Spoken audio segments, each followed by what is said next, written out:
Welcome to my channel. Real Life Wonders. Medics patch wounds. They don't fight wars. Lieutenant Parrish said it loud. Enough for the entire platoon to hear. During the pre-mission briefing at Forward Operating Base Shank. His eyes fixed on the 26-year-old combat medic standing at the back of the tent. What he didn't know was that in less than 6 hours, Sergeant Thea Haldane would drag his unconscious body through ATM of enemy fire, then pick up his M4 carbine and single-handedly hold a choke point long enough for the rest of the patrol to break contact and survive. Sergeant Thea Haldane stood in the aid station at Forward Operating Base Shank in Logger Province, Afghanistan, restocking her trauma bag for the 4th time that week. At 26, she had been in the Army for 8 years, all of them as a 68W combat medic, the last 3 assigned to 2nd Battalion, 87th Infantry Regiment, 10th Mountain Division. She wore her Army combat uniform with the combat medical badge sewn onto her chest, sleeves rolled tight against the afternoon heat. Her hair was pulled back in a regulation bun, and her hands moved with the practiced efficiency of someone who had done this hundreds of times. The aid station smelled like antiseptic and dust. Outside, the distant thump of rotor blades echoed as a Black Hawk lifted off from the landing zone. Most of the soldiers in her company knew her as Doc, the medic who stayed calm under pressure and never complained. Few of them knew the rest of her story. If you're watching from anywhere around the globe, drop us a comment and let us know where you're tuning in from. And if stories like this matter to you, make sure to hit that subscribe button. Thea grew up in rural Montana just outside the small town of Choteau near the Rocky Mountain front. Her mother was a registered nurse who worked at the Indian Health Service clinic on the Blackfeet Reservation, and her father was a wildland firefighter who spent his summers fighting blazes across the western states. They taught her 2 things: how to stay calm when people were panicking and how to work until the job was done. Her older brother Connor joined the Army in 2006 and deployed to Iraq as an infantryman with the 101st Airborne. He was killed by an improvised explosive device outside Romani in 2007. Thea was 16 years old. She finished high school, spent a year working as an EMT in Great Falls, then enlisted in the Army at 18. She told the recruiter she wanted to be a medic. She went through basic training at Fort Jackson, then advanced individual training at Fort Sam Houston in San Antonio. She learned how to manage airways, control bleeding, treat traumatic injuries, and work under fire.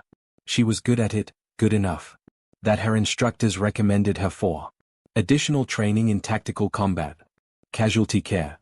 After her first deployment to Afghanistan in 2017, she returned stateside, earned her combat medical badge, and volunteered for another rotation. She deployed again in 2019 with the 10th Mountain Division and had been at FOB Shank for 8 months. Second Lieutenant Marcus Parrish arrived at FOB Shank in March 2019. Fresh from Ranger School and eager to prove himself, he was 24 years old, a platoon leader with no combat experience and a tendency to confuse confidence with competence. He treated his medic like a piece of equipment, someone who carried extra supplies and stayed out of the way during tactical planning.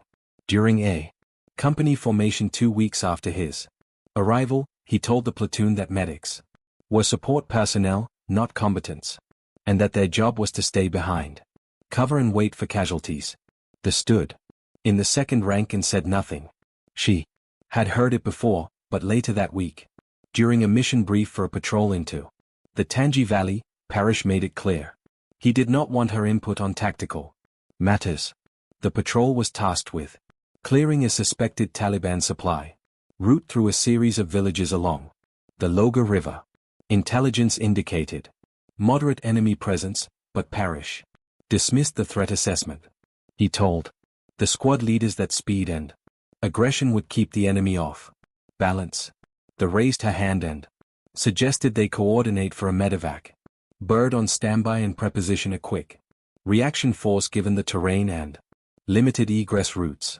Parrish cut her off and told her that medical concerns were secondary to mission execution. He said medics patch wounds, they don't fight wars. The room went quiet. The squad leaders exchanged glances, but said nothing. Thea nodded and walked out of the tent. She returned to the aid station and triple-checked her trauma bag, making sure she had extra tourniquets, high-stick gauze, chest seals, and airway adjuncts. She had a feeling she was going to need them. That night, Thea sat outside the aid station and looked up at the stars over the Hindu Kush. The air was cold and thin, and the mountains to the west were dark shapes against the sky. She thought about her brother Connor and the last letter he had sent home before he died. He wrote about the weight of responsibility, about knowing that the decisions you made in combat could save lives or end them, and about the strange loneliness of being surrounded by people, but still feeling completely alone. She understood that now. She had been a medic long enough to know that soldiers saw her differently. To the infantry, she was supported. To the officers, she was an administrative concern. To the wounded, she was hope, but to herself she was just trying to do the job her brother never got to finish. She thought about Lieutenant Parrish and his arrogance. She thought about the patrol route and the villages along the river, about the narrow alleys and the rooftops, and the 100 places an enemy could hide. She thought about the fact that if something went wrong tomorrow, she would be the one who had to fix it. And she thought about the promise she had made to herself the day her brother was buried, that she would never let another soldier die if she had the power to stop it. The patrol stepped off at 5:30 the next morning. 16 soldiers and 4 vehicles, moving west along Route Copper toward the Tangi Valley. Thea rode in the third vehicle, a mine-resistant ambush protected truck, her trauma bag wedged between her boots. The convoy moved slowly through the early morning light, the diesel engines growling as they navigated the rough dirt road. They reached the first village at 700 and dismounted to conduct a presence patrol. The streets were empty. Thea stayed close to the platoon sergeant, scanning the rooftops and windows. Lieutenant Parrish led from the front, moving quickly through the narrow alleys, his rifle up.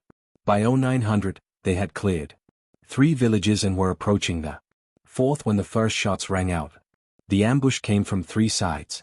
Automatic weapons fire pouring down from rooftops and compounds on both flanks.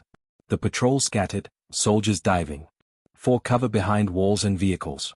Thea hit the ground behind a low mud wall and immediately started scanning for casualties. She heard the platoon radio net light up with contact reports, requests for air support, and frantic calls for the quick reaction force. Then she heard the call she had been dreading. Man down. Parrish had been hit. He was 30 forward, lying in the middle of an alley with no cover. Blood pooled beneath his left leg and his rifle lay 3 feet away. The enemy fire intensified, rounds snapping overhead and kicking up dust around his position. Thea did not think. She moved. She sprinted across the open ground, her trauma bag bouncing against her hip, rounds cracking past her head. She reached Parrish, dropped to her knees, and grabbed him by his body armor drag handle. He was unconscious, his face pale, his breathing shallow. She could see the arterial bleed soaking through his pants. She pulled him backward, dragging his dead weight across the dirt, her boots slipping as she hauled him toward the nearest cover. It took 40 seconds to move him 20 m. It felt like an hour. She got him behind a wall, ripped open his pant leg, and saw the wound. The round had torn through his mid-thigh, lacerating the femoral artery. She immediately applied a tourniquet high and tight above the injury, twisting the windlass until the bleeding stopped. She checked his airway and confirmed he was breathing. The firefight raged around her. Rounds hammered the wall above her head. She ignored all of it and focused on keeping him alive. The platoon was pinned down. 2 other soldiers were wounded and the enemy was maneuvering to cut off their escape route. The squad leaders were trying to organize a withdrawal, but the volume of fire was too heavy. The finished stabilizing Parrish, then dragged him to the nearest emirate. Once inside the armored vehicle, she started an 4-line and prepared him for evacuation. But the enemy fighters were closing in from the east, using a narrow alley as a choke point to advance toward the platoon's position. If they reached it, the entire patrol would be overrun. They looked out and saw Parrish's M4 carbine lying on the ground where she had dragged him from. She jumped out of the vehicle, grabbed the rifle, checked the chamber, and moved to the edge of the wall. The alley narrowed into a single funnel with a low stone parapet for cover. She took a knee behind it, shouldered the rifle, and started engaging targets. She fired controlled pairs aiming for center mass, the way her brother had taught her during summer visits home before he deployed. She had qualified expert on the M4 every year since basic training, and she knew how to shoot. She dropped the first fighter at 50 m. The second went down at 40.